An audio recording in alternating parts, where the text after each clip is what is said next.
नमस्कार, मैं समरभूमि से रोहित शर्मा।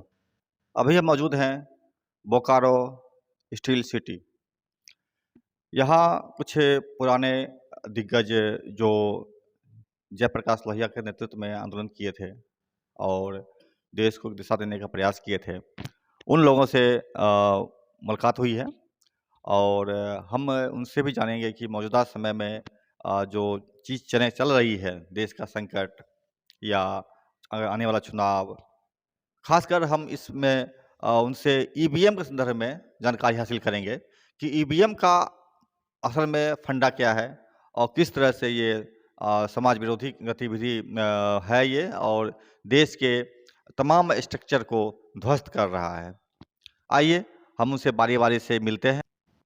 नमस्कार, मैं हूँ राजीव भूषण सहाय। वैसे तो मैं पटना का स्थायी निवासी हूँ, लेकिन हमारे बहुत सारे निकट रिश्तेदार यहाँ रहते हैं, तो मैं आता जाता रहता हूँ।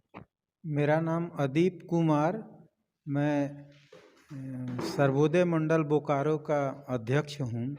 वैसे हम लोग बोकारो में जेपी गांधी लोहिया के विचारों को आगे बढ़ाने का काम अभी कर रहे हैं, लेकिन 74 बिहार आंदोलन के दौरान हम लोग लोक नायक जयप्रकाश नारायण के नेतृत्व में काम किए थे। उनके द्वारा गठित छात्र युवा संघर्ष वाहिनी से हम लोग जुड़े हुए।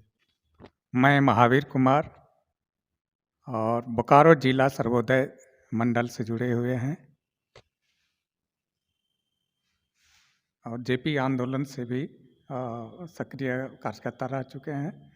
अभी एक जयप्रकाश स्मारक समिति है, उस आप सभी का समरभूमि में स्वागत है और हम अपने दर्शकों की तरफ से भी आपका स्वागत करते हैं। हमारे कुछ शंकाएँ हैं, हमारे दर्शकों के कुछ सवाल हैं जो वे जानना चाहते हैं, तो हम अभी बारी सवाल पूछते हैं आपसे हैं और दर्शकों के सवाल के जवाब को आप देंगे।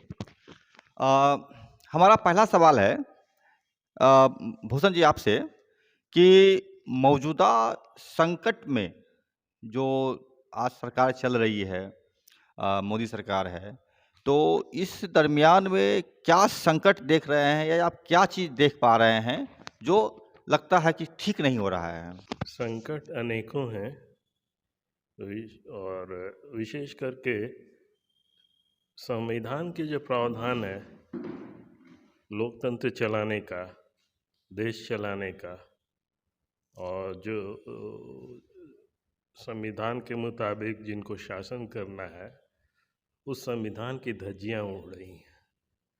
बल्कि तो मैं यहाँ तक कहूँगा कि संविधान के साथ जालसाजी हो रही है, जो कि भारतीय दंड संहिता के धारा 464, 465, धारा 464 की जो तीसरी व्याख्या है उसके मुताबिक, और उस तरह की बात हाल में जो अनुच्छेद 370 पर जो माननीय सुप्रीम कोर्ट का जो जजमेंट आया है, उसमें भी ये स्पष्ट रूप से लिखा हुआ है कि you cannot go through article 367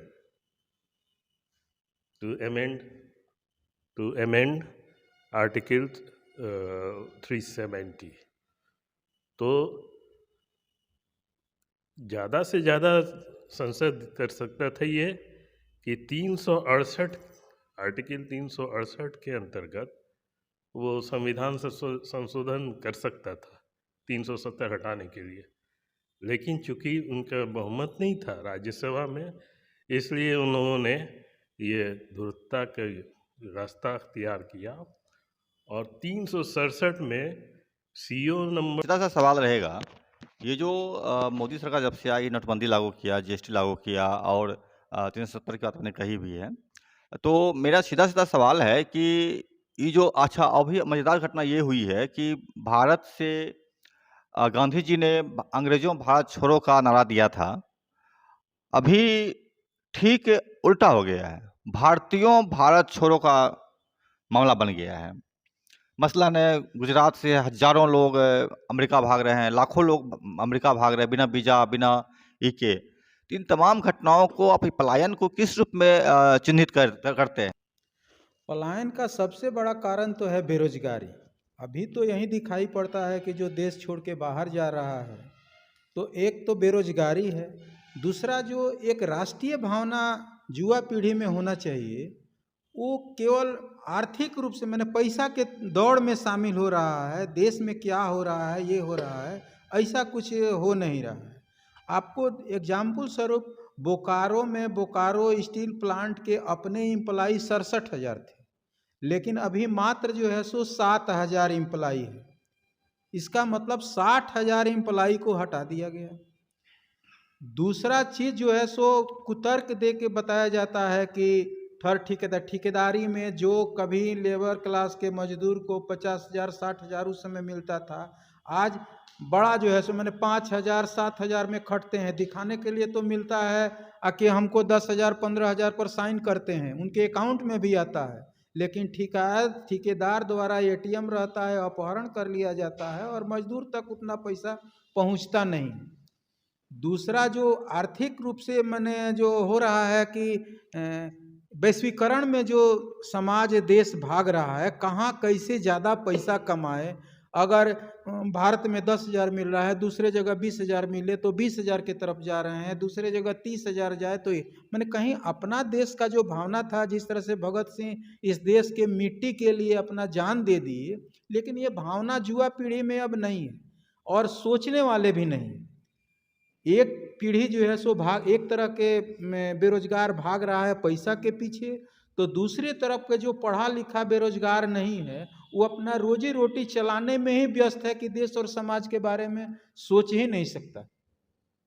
इसलिए एक खतरा जो है सो ये आर्थिक व्यवस्था जिस तरफ जा रहा है, वो मतलब पलायन का बहुत बड़ा कारण है। आप थोड़ा बताएंगे कि ये जो पहले एक डर होता था लोगों में, खास करके चुनी हुई सरकार में जो सत्ता में होती थी, या जो नहीं भी होते थे, वो भी सोचते थे कि जनता के वोट से डरो, जनता हरा सकती है, जनता हरा देगी।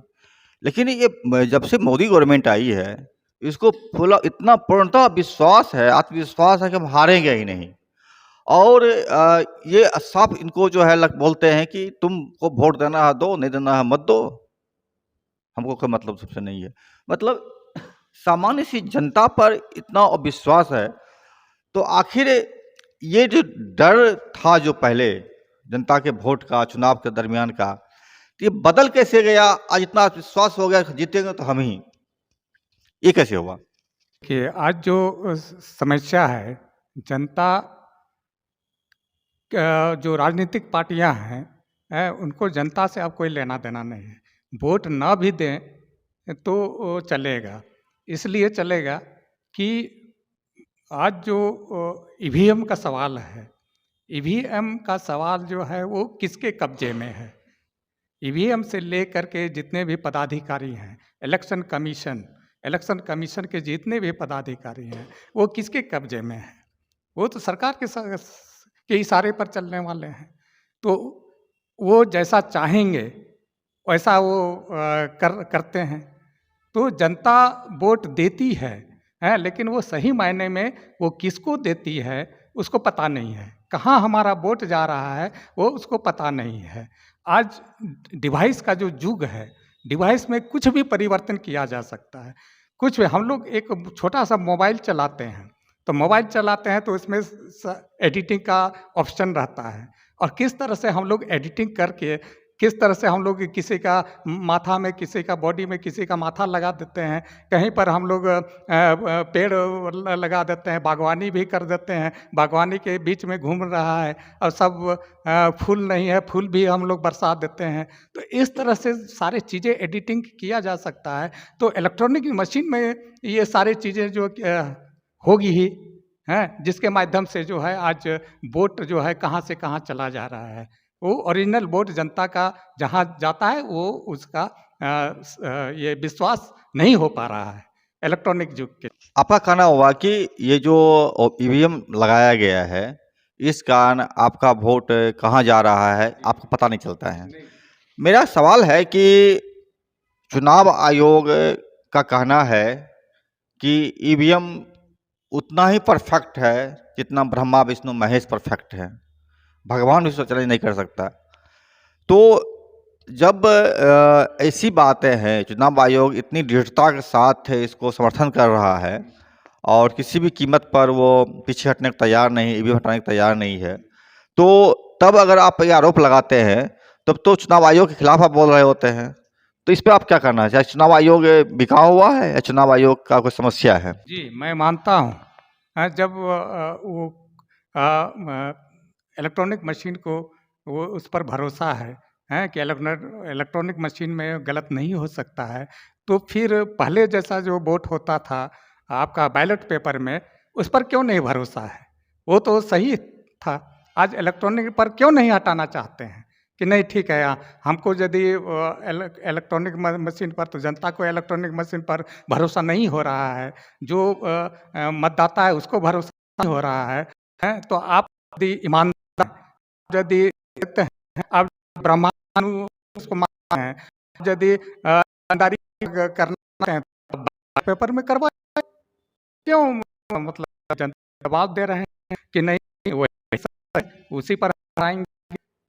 हमारा सवाल है। मेरा आपसे सवाल है कि जो ईवीएम का सवाल, जिस पर कि इन्होंने एक अच्छा बोला, बताया इन्होंने, एक शंका जाहिर किया कि मुझे विश्वास नहीं, हमारे विश्वास को कायम करने के लिए जो है बैलेट पेपर्स यूज कीजिए। लेकिन चुनाव आयोग जब इतना दावे के साथ कह रहा है कि इस पर कोई भी आरोप नहीं लग सकता है, तो जब आरोप लगाती है विपक्षी पार्टियां ये हो सकता है, तो आयोग ने मैराथन करवाया था, जिसमें कि उन्होंने दावा था कि किसी को भी ईवीएम पर भरोसा नहीं है, वो आए और इसको हैक दिखाए। तो कोई भी राजनीतिक पार्टियां चुनाव ईवीएम को हैक करने के लिए नहीं पहुंची। कारण क्या?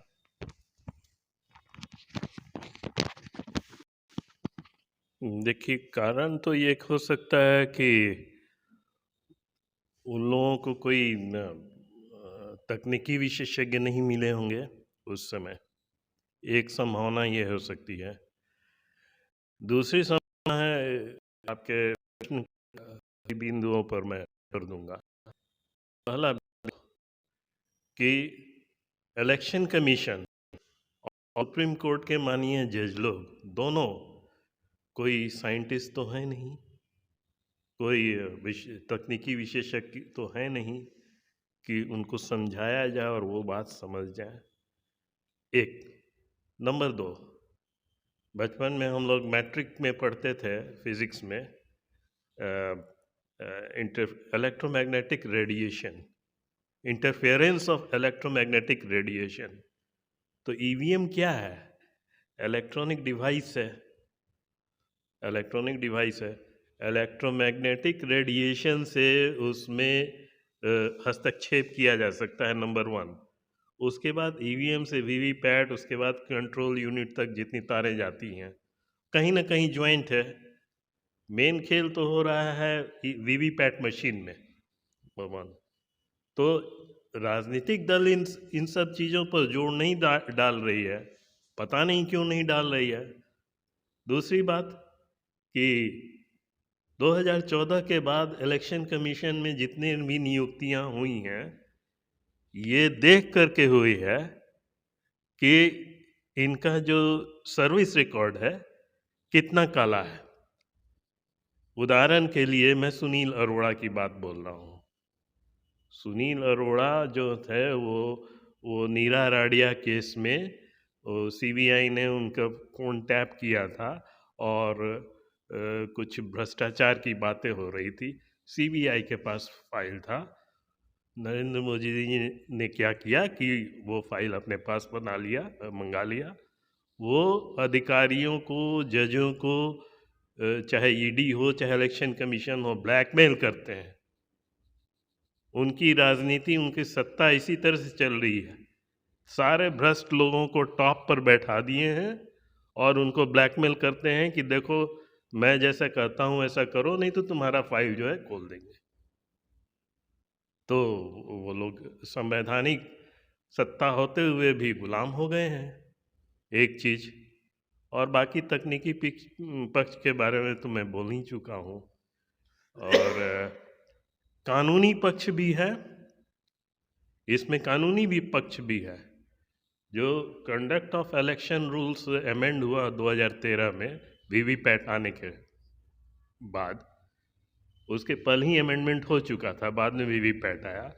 उसके धारा 56D में स्पष्ट लिखा हुआ है, सब सेक्शन 4(3)(f)(4) है कि अगर अंदेशा हो कि, हिंदी में मैं बोल रहा हूं, अगर अंदेशा हो कि मशीन और वीवीपैट के गिनती में अंतर हो रहा है, तो फाइनल जो होगा माना जाएगा वोट वीवीपैट ट्रेल का। सवाल है कि वीवीपैट ट्रेल गिनती हो कहाँ रही है? गिनती तो हो ही नहीं रही है। जो ईवीएम में डिजिट आ रहा है उसको लोग वोट मान ले रहे हैं, जबकि 56 के अनुसार असल वोट पेपर जो है वो है। उसका मतलब यही निकलता है। तो कानूनी पक्ष है। तीसरा पक्ष है कि ईवीएम जब इलेक्शन ख़त्म होने के बाद जब बूथ से जाता है स्ट्रांग रूम में, उस बीच में बहुत सारा घपला होता है। कानून की धज्जियां उड़ा करके कोई भी ईवीएम और वीवीपैट उठा के चल देता है। सिक्योरिटी का अरेंजमेंट नहीं होता है। जो गाड़ी नियुक्त रहता है कि इस गाड़ी में इस बूथ से इतना ये मशीनें जाएंगी, वो सब नहीं होता है। उसके बाद चुनाव प्रक्रिया के दौरान फॉर्म 17A, फॉर्म 70C वगैरह भरा जाता है। उन लोगों उसकी जांच नहीं होती है मतगणना के समय में। और ये जो इलेक्शन कमीशन और माननीय सुप्रीम कोर्ट भी अगर जो कह रहा है कि 4 या 5 दिन लग जाएगा, सो व्हाट? आप देश की रक्षा करने के लिए हैं, आप युद्ध लड़ते हैं। कितने दिन तक युद्ध चलता है? आप लोकतंत्र की रक्षा करने के लिए आप 10 दिन नहीं लगा सकते हैं। यहाँ 5 साल के लिए देश का बजट अटका हुआ है, आप 10 दिन भी नहीं लगा सकते हैं। आपका कहना यह है कि चुनाव वोटिंग होने के बाद जो स्ट्रांग रूम में जाता है और फिर स्ट्रांग रूम में जमा होने के बाद जो काउंटिंग में जाता है, इसमें एक लंबा पीरियड लग जाता है। 10 दिन 15 दिन का टाइम लगता है। इस दरमियान घपला होता है। तो अगर जैसे इलेक्ट्रॉनिक वोटिंग मशीन है, इसमें इलेक्ट्रॉनिक चलता है, अब तो हाथ से गिनने वाली बात नहीं है। तो जो ही वोटिंग हो, उसी रात में अगर डिक्लेरेशन हो जाए कि फलना उम्मीदवार जीत गए जी, फलना उम्मीदवार हार गए, फलना उम्मीदवार को इतना वोट मिला, इतना वोट मिला, क्योंकि जब आप ईवीएम की बात करते हैं तो फास्ट वोटिंग की बात करते हैं। तो अगर ये किया जाए कि वोटिंग खत्म हुआ 5 बजे और उसके बाद 7-8 बजे 10 बजे तक आप, जैसे कि मुखिया चुनाव में होता है या अंश चुनाव में होता है, आप डिक्लेयर कर देते हैं, तो क्या अगर इस तरह से किया जाए, अगर व्यवस्था की जाए अगर, तो स्वीकार होगा? नहीं, इस तरह के तो अगर भ्रष्ट सरकार है, भ्रष्ट व्यवस्था है, तो उसमें तो धूर्तता होगी ही, जालसाजियाँ होगी ही, कुव्यवस्था, कानून की धज्जियाँ उड़ाई जाएंगी। तो ये बिल्कुल स्वीकार्य नहीं है। ये बिल्कुल स्वीकार नहीं है। सीधी सी बात है, या तो आप वीवीपैट से गिनती कराओ वीवीपैट के, और नहीं तो ईवीएम को हटाओ। करोड़ों रुपया क्यों खर्च हो रहा है? जब आप वीवीपैट लगाए हो करोड़ों रुपया खर्च करके, क्यों लगाए हो जब गिनती आप कर ही नहीं रहे हो? देश के अर्थव्यवस्था पर बेकार का बोझ पड़ रहा है। जनता के टैक्स का मनी सिर्फ शो करने के लिए। किसी बात है तो वीवीपैट से गिनाओ, और नहीं तो बैलेट पर वापस आओ। बैलेट पर वापस आओ, बैलेट से गिनती करा पाते हैं, तो ये इनका, इस पर आप कुछ कहना चाहेंगे? मैं इलेक्ट्रॉनिक मशीन पर मतलब बात करना चाहता हूँ। यदि इसके द्वारा यदि वोट हो, तो इसमें जब पब्लिक जाती है बूथ में वोट देने के लिए, तो वो वोट डालती है, और डालती है किसको डालती है, ये पूरे जो है आपका प्रदर्शन होना चाहिए। और तुरंत प्रदर्शन होना चाहिए कि किसको कितना वोट मिला।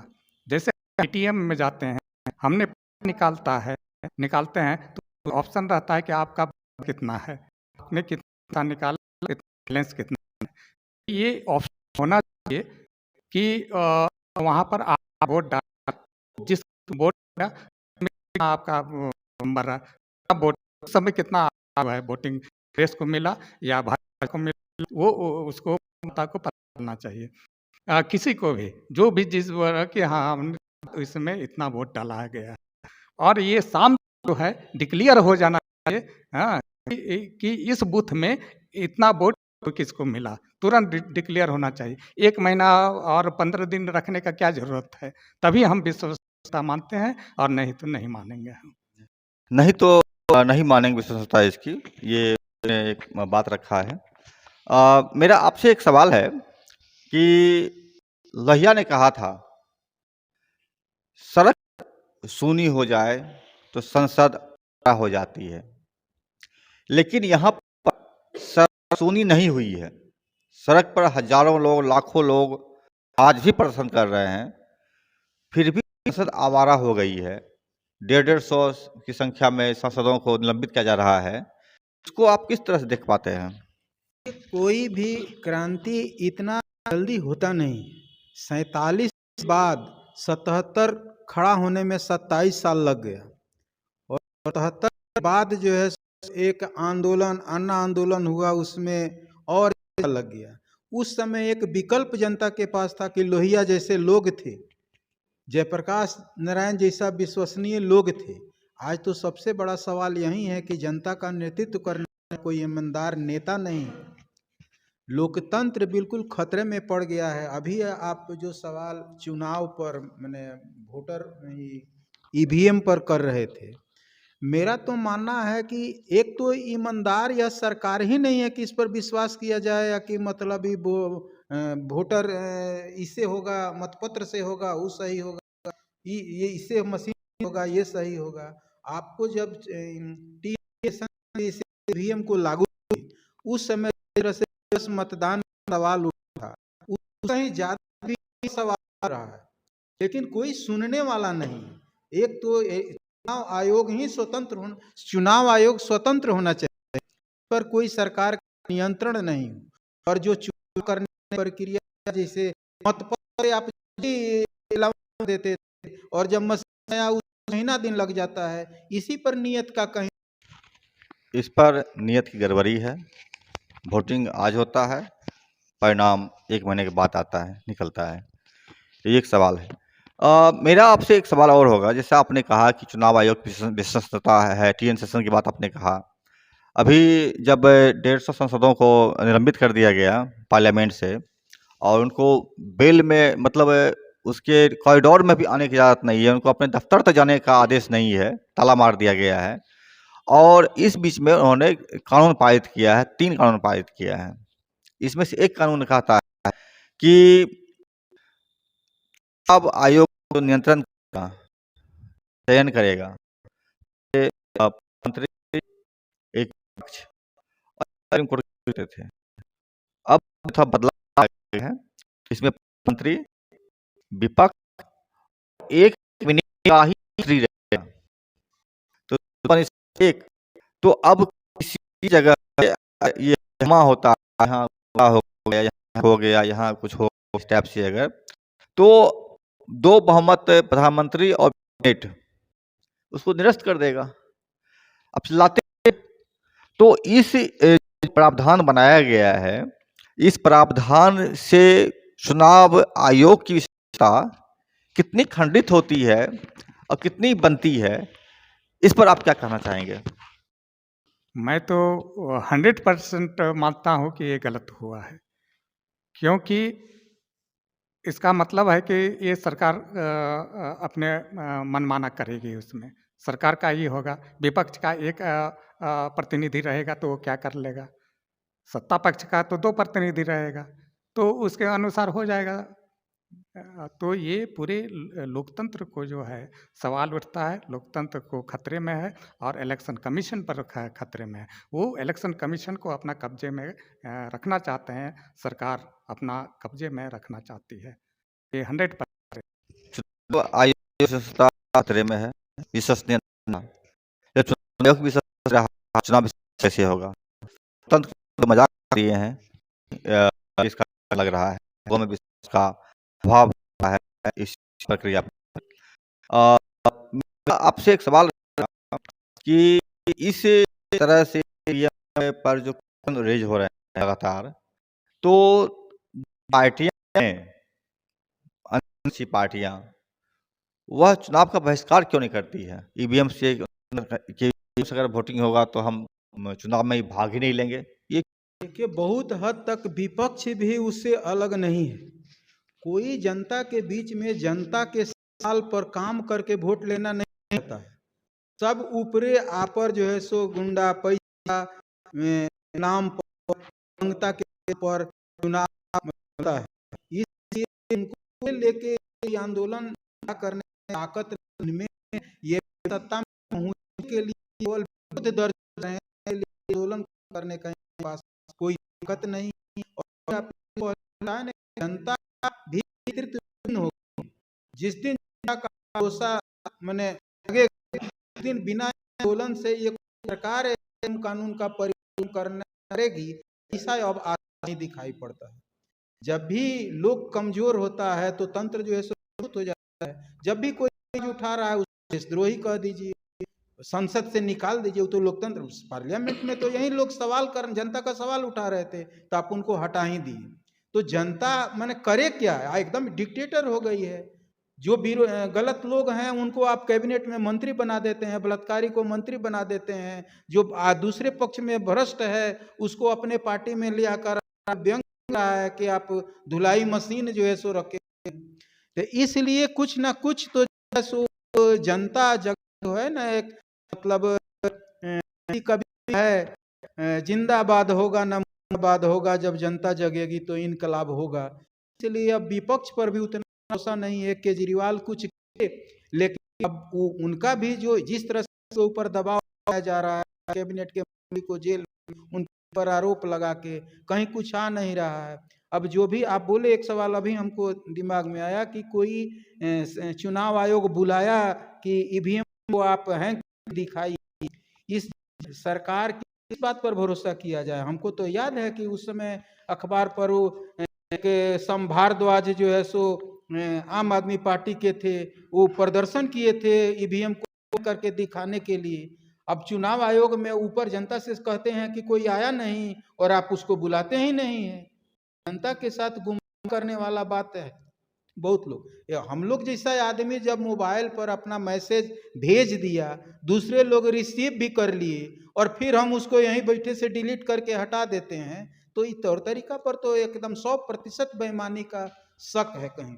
इस पर मतलब ये नहीं किया जा सकता। और जनता ही अब विपक्ष का जो बात कर रहे हैं ना, अच्छा हो अगर विपक्ष इस सवाल को खड़ा करके आंदोलन, लेकिन कोई भरोसामंद ही विपक्ष नहीं है। सब में कहीं ना कहीं जो है सो खोट है। अपने तरीका से लोग, कोई जनता का उम्मीदवार जन उम्मीदवार नहीं है। यही तो जेपी बिहार आंदोलन में कहते थे कि पार्टियां अपना उम्मीदवार खड़ा करती है, जनता उम्मीदवार जनता का तो है ही नहीं। वो 5 गधों में से जो गधा भेजा गया है उसी में से हमको एक गधा को चुनना है। ये जनता के पास भी मजबूरी हो गया है। और आंदोलन से ही कोई जन उम्मीदवार खड़ा हो सकता है। लोहिया एक अपने समय में पार्लियामेंट में हीरो थे, जो जनता के सवाल खड़ा करते थे और नेहरू से भी टकराने का माने साहस रखते थे। आज तो डर से जो है सो आज विरोध में बोल रहे हैं, कल उसके पक्ष में दल बदल होता है। इसमें कैसे जनता भरोसा करे? आज जो कांग्रेस पार्टी सवाल खड़ा कर रही है, उसी के आदमी भाजपा में जाएंगे तो उसके संरक्षक बन जाएंगे। भाजपा के ईवीएम 24 के चुनाव के बीच एक घटना हुई थी, किसान आंदोलन। दिल्ली में किसानों के पूरे 13 महीने तक लाठी डंडा खाते हुए, ठंड और गर्मी से झेलते हुए 700 से अधिक किसानों की शहादत को झेलते हुए वहाँ पर रहे। 19 से 24 के बीच ये एक बड़ी घटना रही है। ये 24 के चुनाव में यह फैक्टर किसान आंदोलन कितना असर डालेगा? बहुत असर नहीं डाल पाएगा। सवाल उनका था एक तरह से, मतलब उसमें किसान आंदोलन कहीं ना कहीं कर इतना लंबा खींचा गया कि वो आंदोलन जो है सो रुक गया। जन आंदोलन, किसान आंदोलन केवल किसान आंदोलन बना। उस समय वो कुछ था कि किसान आंदोलन के माध्यम से उसको सपोर्ट करते, लेकिन इस तरह से किसान आंदोलन को बदनाम किया गया, लंबा खींच के उसको कमजोर किया गया, दबाया गया। आज देख लीजिए जो पहलवान लोग के साथ हो रहा है, ले दे के वहीं जो है सो रोड पर मरना, पानी ठंडा में डालना, गोली चलाना, उस पर गाड़ी चलवा देना। अब इससे आगे क्या लड़ाई हो सकती है? इस तरह से तानाशाह सरकार है कि हर एक आंदोलन को कुचल रही है। अब उससे कोई बड़ा आंदोलन खड़ा हो तब न जो इनको त्राही कर दे। कोई गांधी और जेपी और लोहिया का फिर इंतजार है। ऐसा हुआ तो जरूर निश्चित तौर पर चेंज होगा, लेकिन ये प्रभाव बहुत ज्यादा नहीं है। मेरा आपसे फिर यही सवाल है कि 19 और 24 के बीच में किसान आंदोलन एक बहुत बड़ा फैक्टर रहा है जिसने मोदी सरकार को झुकाया, 3 कानून लेने पर मजबूर किया। आप कितना असर देख रहे हैं 24 के में इस किसान आंदोलन?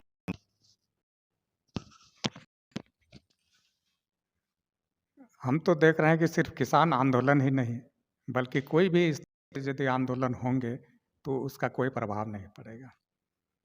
क्यों? कि ये साफ साफ है कि सरकार जो है उस तरह के आंदोलन को दबाने में थोड़ा भी जो है उसमें नहीं रहेगी। दबाने के लिए वो हर अस्त्र शस्त्र उसके पास है, सरकार के पास, इसलिए निर्भीक है। उससे कोई आंदोलन का कोई असर पड़ने वाला नहीं है, सरकार पर पड़ने वाला नहीं है, पर पड़ने वाला नहीं है। तो 24 में असर नहीं होने वाला।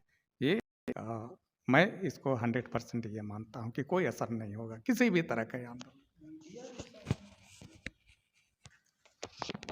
मेरा आपसे भी यही सवाल रहेगा कि 19 और 24 के बीच किसान आंदोलन हुआ था। 24 के इलेक्शन में आप इस आंदोलन का कितना असर देख पाएंगे, कितना असर डाल पाएंगे? अगर किसान आंदोलन इस मुद्दे पर एकजुट हो कि ईवीएम के माध्यम से जो इलेक्शन हो रहा है उसमें वीवीपैट की भी गिनती होनी चाहिए और अन्यथा बैलेट पेपर से चुनाव होने चाहिए, तो किसान संगठनों में इतनी शक्ति है कि अगर वो लोग एकजुट हो जाएं तो ऐसा करवा सकते हैं, और नहीं तो पूरे चुनाव का बहिष्कार भी करवा सकते हैं कि ठीक है हम लोग इलेक्शन लड़, तुमको जैसे देश चलाना है चलाओ, जनता आएगी सड़क पर। और इसी परिप्रेक्ष्य में इसी से बात आगे बढ़ाते हुए मैं ये भी कहना चाहूँगा कि जो इंडिया अलायंस बना है, इनके हर नेता को चाहिए कि चिंतनशील जनता, चिंतनशील नागरिक अगर कुछ सुझाव देते हैं तो उस सुझाव को माने, उस पर उसका अध्ययन करें, उसके प्रभाव का विश्लेषण करें और उस पर काम करें। ऐसे से प्रबुद्ध बहुत से हमारे देश के नागरिक कोई बहुत ही में मामले कानूनों में भारत हमेशा नहीं रहे। एक उदाहरण तो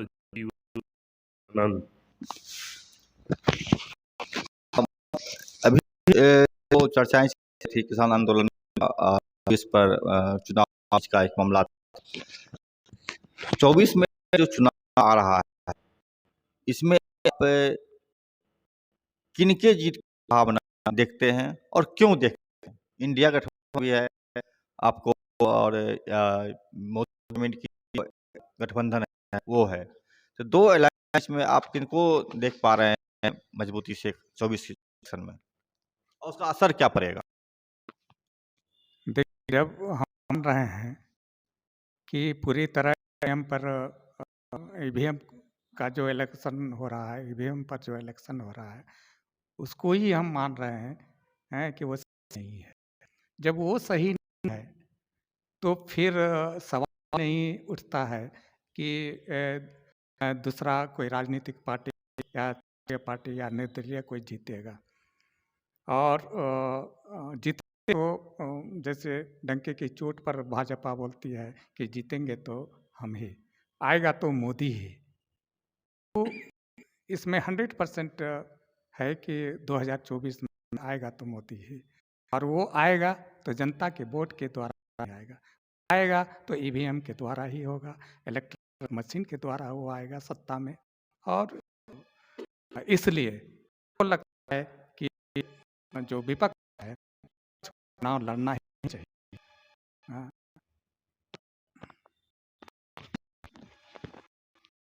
देखिए, जो व्यवस्था अभी है, इसमें सबसे बड़ा खतरा अभी भाजपा बन गई है। इसलिए सारे सवाल इतना बीच के पास ताकत है, जो भाजपा को समझते कि कितना है, भाजपा को ताकत लगनी चाहिए। इंडिया गठबंधन को करने में बहुत लोग लगे हैं, ये नहीं अच्छे हैं कि भाजपा इसलिए जगह इसके कोने में छोटे छोटे लोग तो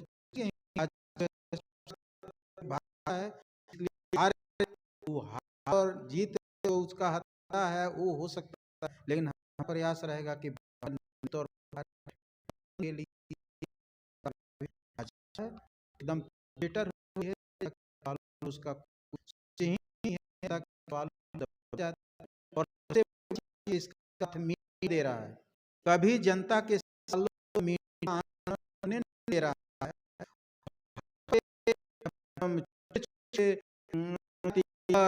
गुमराह करने वाले बात को टीवी पर रोज कर करके इन लोग जनता समय का सपोर्ट नहीं मिलेगा, तब तक ले एक आंदोलन खड़ा होना भी मुश्किल है। मीडिया के गिरफ्त में तमाम जो है सो चैनल आ गया है, कैसे उसका पैसा माने बढ़े, इस सवालों पर मीडिया के पत्रकार काम कर रहे हैं। कहीं जनता के सवाल करना हजारी द्विवेदी और प्रेमचंद्र नहीं है। एक पहले मान और नवभारत टाइम्स था कि जनता सवालों को आंदोलन में सबसे पहले पहुंच जाते थे रिपोर्टिंग कर लिए, लेकिन अब तो टीवी चैनल पर चिल्ला चिल्ला के प्रवक्ता जैसा जनता के सवालों को जो उठा रहे हैं दबाया जाता है, उनको सीधा बोला जाता है, उसको प्रश्न को गौन किया जाता है। भाजपा को हराने ताकत तो लगे, लेकिन इस तरह का अंडा भाजपा रहे है, थोड़ा अभी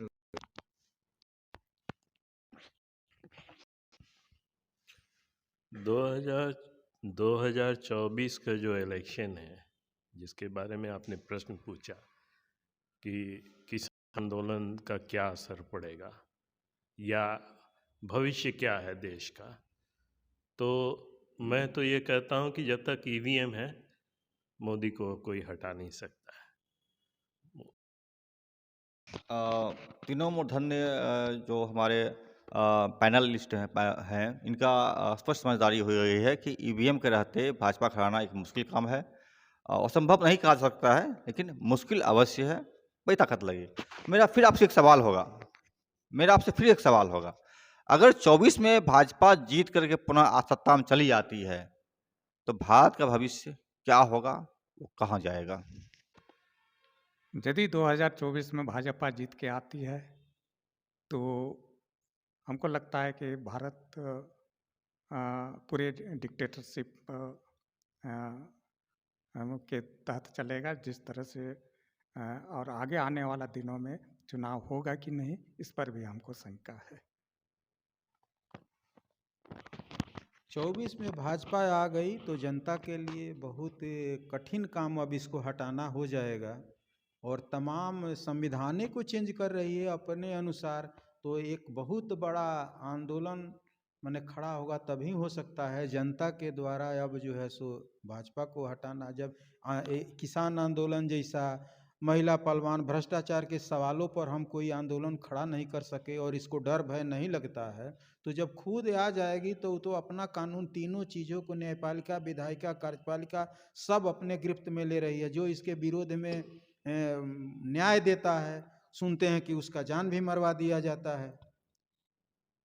तो जो इनके पक्ष में न्याय देता है उसको राज्यसभा का मेंबर और जो है सो प्रलोभन देके राष्ट्रपति तक ले खर्चा खड़ा करके जिता दिया जाता है।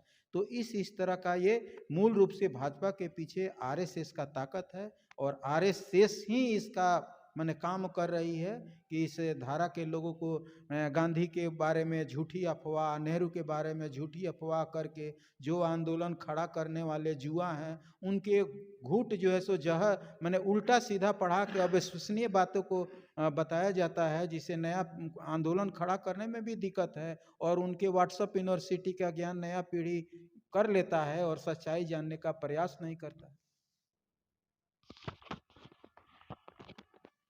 इस सिलसिले में मैं कुछ बोलूं उसके पहले एक जानकारी दे दूं ईवीएम के बारे में और वीवीपैट के बारे में। पिछले मध्य प्रदेश चुनाव जो हुआ विधानसभा में, तो उसमें जो पोस्टल बैलेट था उसमें दिग्विजय सिंह ने कहा, कांग्रेस के नेता दिग्विजय सिंह जी ने कहा कि राज्यसभा के मेंबर भी हैं वो कि 199 जगह, जहाँ तक मुझे याद है 192 या 199 जगह पर वो पोस्टल बैलेट से लीड कर रही थी और जैसे ही ईवीएम की गणना हुई उसमें कांग्रेस पिछड़ गई, नंबर 1। अब आता हूँ मैं मूल आपके प्रश्न पर कि 2024 के बाद क्या होगा। तो लोकतंत्र और यहाँ का सामाजिक ताना बाना, राजनीतिक ताना बाना, संविधान बिल्कुल ध्वस्त हो जाएगा। लेकिन प्रकृति का भी अपना नियम होता है।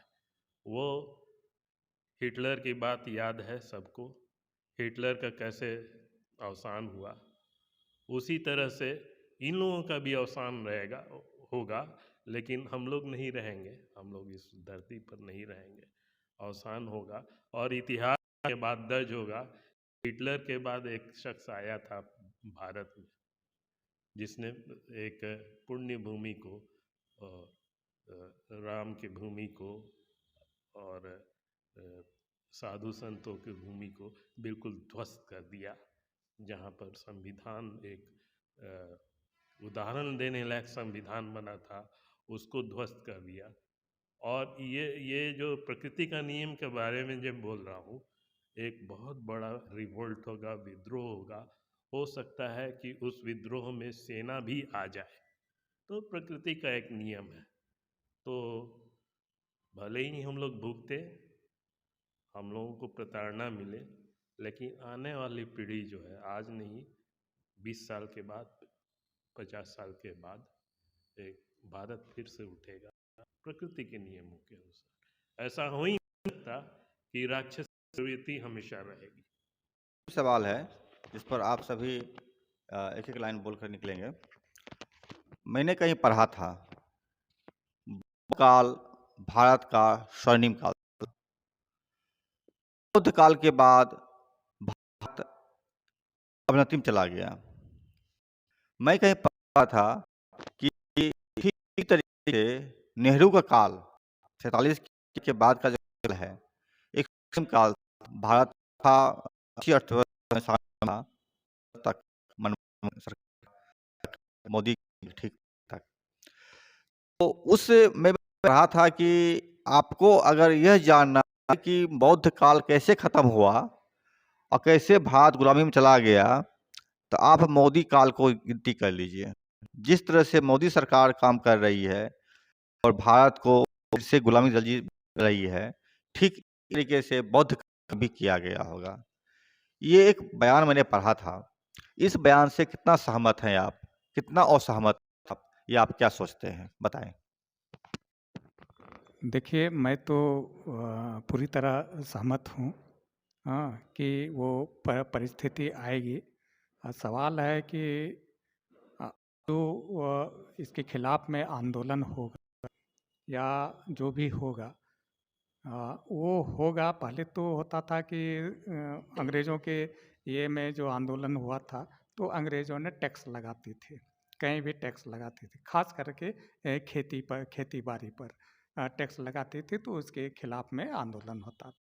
और अब तो टैक्स का सवाल ही नहीं है। टैक्स हर कितने तरह के टैक्स दिए जा रहे हैं, जनता के टैक्स से सारा चीज़ चल रहा है।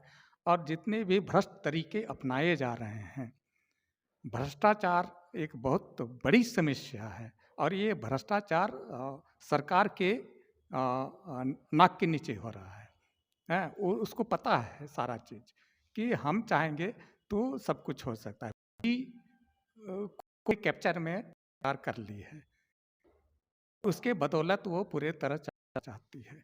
हाँ, और अपने इशारे पर पूरे जनता को भी नचाना चाहती है और अन्य पार्टियों को भी नचाना चाहती है। आंदोलनकारी और जो भी लेखक हैं, पत्रकार हैं, चाहे मीडिया हैं, वो तो जैसे हमारे साथी ने कहा कि वो उनके कब्जे में है। जो भी ऑफिसर हैं, जो भी पदाधिकारी हैं, सारे उसके अंतर्गत आते हैं। तो ये इस तरह से पूरी तरह से एक लोकतंत्र जो है, और इसके खिलाफ में एक ही उपाय है कि जनता का आंदोलन, जन आंदोलन। और जन आंदोलन पूरी तरह होगा और पूरे जिस तरह से आपका ये संसद में जनता को जाना पड़ेगा, पूरे संसद में जा कर के घेराव करना पड़ेगा, संसद में घुसना पड़ेगा जनता को, तभी जा कर के लोकतंत्र बचेगा और संविधान बचेगा।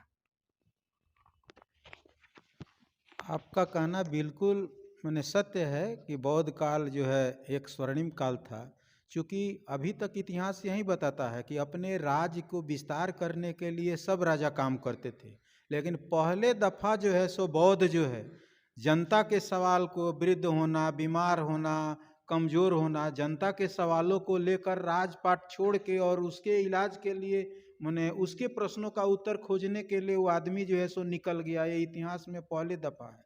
लेकिन जो जिस तरह का हो रहा है उसी तरह से उस समय बौद्ध को दबाने के लिए शंकराचार्य जो है सो खड़ा होके और उनको पैरेलल में जो है सो जहाँ देखिए बौद्ध का मूर्ति है वहाँ पर एक मंदिर खड़ा करके उसके माध्यम से ब्राह्मणवाद फैला के, ब्राह्मण मतलब वाद का मतलब हम किसी जात का विरोध नहीं कर रहे हैं, लेकिन एक ब्राह्मणवाद व्यवस्था था जो बौद्ध आम जनता के लिए बुद्धदेव काम करने के बारे में सोचने लगे राजपाट करके, ये बर्दाश्त नहीं हुआ।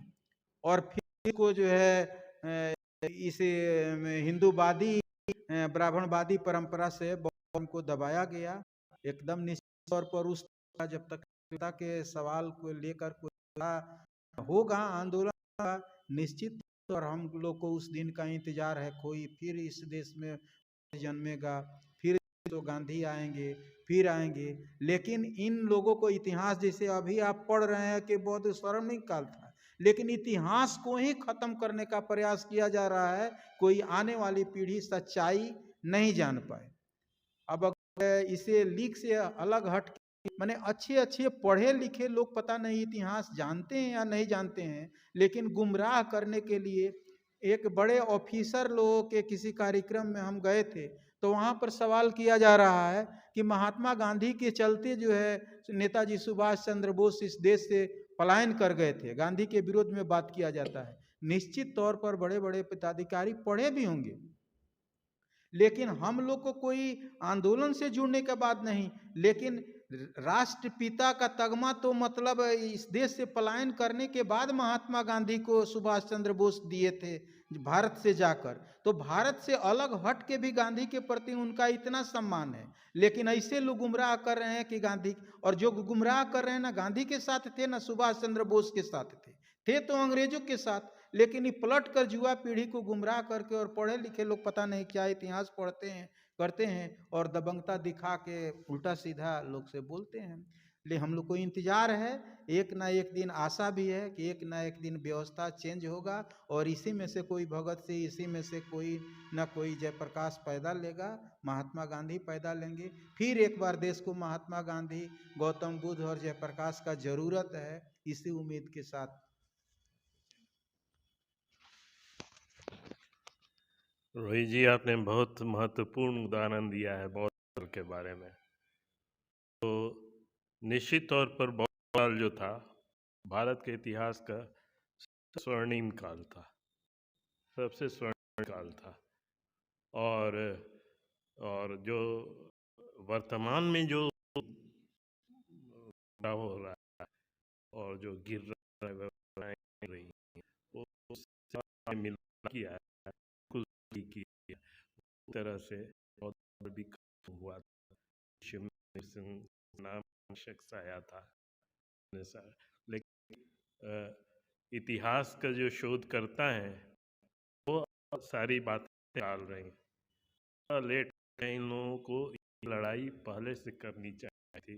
जब ये षड्यंत्र शुरू हुआ गांधी जी के बारे में, नेहरू जी के बारे में, सुभाष चंद्र जो बोस के बारे में, हिंदू धर्म के बारे में, हमारे आस्था के प्रतीक राम के बारे में, राम हमारे आस्था का प्रतीक है, वो आध्यात्मिक विषय है, वो मंदिर और मस्जिद से नहीं बनने वाला है। अध्यात्म बहुत विस्तृत चीज है, वो मंदिर मस्जिद के दायरे में नहीं बांधा जा सकता है। तो मंदिर की राजनीति जो हो रही है राम के नाम पर, ये भ्रष्टाचार का बहुत बड़ा उदाहरण है। और भ्रष्टाचार ही नहीं, मानवीय अपराध का बहुत बड़ा उदाहरण है। भविष्य में जब इतिहास लिखा जाएगा तो कैसा लगेगा जब लोग कहेंगे कि राम के नाम पर कुछ अपराधी यहाँ राज करने लगे थे की तरह। आज के जो श्री राम के जो नाम लगाते हैं सड़क पर, उनको ये समझना चाहिए कि भविष्य का इतिहास कैसा लिखा जाएगा राम के बारे में आज के परिस्थिति। हमारे गेस्ट इस मामले में बहुत ही महत्वपूर्ण है कि जयप्रकाश लोहिया की विरासत के लोग हैं। इन्होंने जयप्रकाश लोहिया की संघर्ष में सहभागिता निभाई थी और उन्होंने वह दौर भी देखा था जब एक आतंक का समय था और उन्होंने सत्ता को खार फेंका था। इन लोगों की जो आशंकाएं हैं कि ईवीएम, चुनाव आयोग, न्यायपालिका, व्यवस्थापिका, सेना पुलिस तक जिस तरह से आज सत्ता के संपूर्ण नियंत्रण में है, मोदी सरकार के नियंत्रण में है, भाजपा के नियंत्रण में है, इसको 24 क्या 36 में भी हरा पाना असंभव है। इसका उन्होंने एक शानदार जवाब दिया है। ये तभी हटेगा जब देश की पूरी जनता पार्लियामेंट घेर ले, पार्लियामेंट में घुस जाए और अपनी सरकार बना करके कायम सत्ता करे। हम अपने तमाम पैनलिस्ट का, तमाम गेस्टों का शुक्रिया करते हैं कि वे अपना कीमती वक्त उन्होंने दिया और एक सच बात बोलने का प्रयास किया। नमस्कार, मैं समर भूमि से रोहित शर्मा। हमारी रिपोर्ट आपको अच्छा लगे तो हमारे चैनल को लाइक करें, सब्सक्राइब करें, शेयर करें और इन तथ्यों पर विचार अवश्य करें। हम सभी साथियों की ओर से समर भूमि को धन्यवाद देते हैं कि इनका समर इसी तरह जारी रहे और आगे बढ़। समर भूमि को बहुत जो है सो हम शुभकामनाएं देते हैं। जिस तरह से जनता के सवालों पर हम जैसे सामाजिक कार्यकर्ताओं से वार्ता की, इसके लिए बहुत बहुत धन्यवाद। आगे भी इसी उम्मीद के साथ कि इस तरह के कार्यक्रम को जारी रखेंगे। शुभकामनाएं। आपको बहुत बहुत धन्यवाद आपका रोहित जी, शुभकामनाएं। और आपका यूट्यूब मीडिया जो है ये सिर्फ यूट्यूब मीडिया नहीं लगता है। आपके कार्यक्रम में देखा करता हूँ यूट्यूब में जितने भी व्यू होते हैं, जितने भी आप प्रसारण करते हैं, वो एक तरह का आंदोलन है। और आपके माध्यम से मैं आग्रह करता हूँ सारे लोगों को जो इस चैनल को देखते हैं, जुड़ें और देश पर आ रहे संकट के खिलाफ आवाज़ उठाएं। अब न कोई जेपी है, न कोई लोहिया है, न गांधी है। कब तक करेंगे इंतज़ार? हमें एकजुट होना होगा, समितियां बनानी होंगी। जयप्रकाश ने, लोकनायक ने लोक समिति का एक उदाहरण दिया था, लोक समितियां बनी भी थी। अदीप जी उसमें उन सब समितियों में बहुत सक्रिय थे। बहुत बहुत शुभकामनाएं।